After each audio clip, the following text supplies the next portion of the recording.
Role of frontline workers in prevention and management of coronavirus. As a community worker, you have two very important roles. A. To spread messages in the community about measures people can take to prevent the infection. B. To take actions for early detection and referral of suspected COVID-19 cases.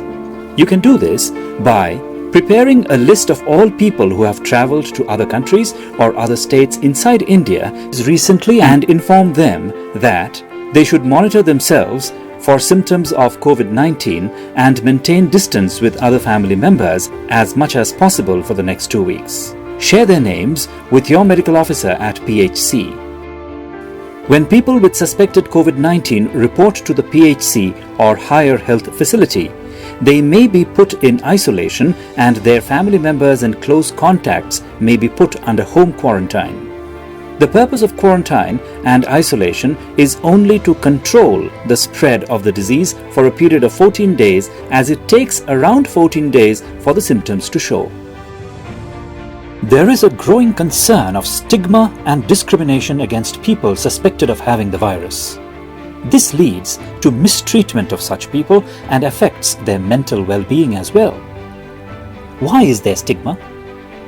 COVID-19 is a new disease about which new things are still being discovered. When something is unknown, people are worried, and this leads to fear. Rumors of fake news give wrong information and spreads the fear. What does stigma do? Makes people hide their problems, keeps people away from accessing health services and seeking help. What can the frontline worker do?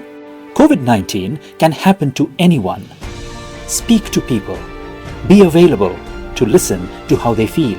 Ask people to stay away from watching negative things on TV and also fake news. Emphasize that most people do recover from COVID-19. Amplify the good news about local people who have recovered from COVID-19. How to take care of yourself and carry on with your duties as a frontline worker. Take all preventive measures that you are talking about in the community. If you are accompanying a suspected case to any health facility, make sure to cover both your mouth and nose with folded cloth or mask. People in a meeting should not be larger than 10 to 12 people.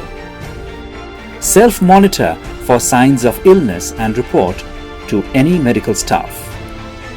Try to ensure that you continue to undertake tasks related to care of pregnant women, children, and other people with illness. Remember, older people are at a higher risk, so take special care to visit homes of elderly people. You should support A&M and medical officers with information on people who are at high risk for COVID-19. Also, as the people's trusted health worker, try to reassure them that while those with symptoms and high risk need close attention, for others, prevention measures will decrease the risk of getting the disease.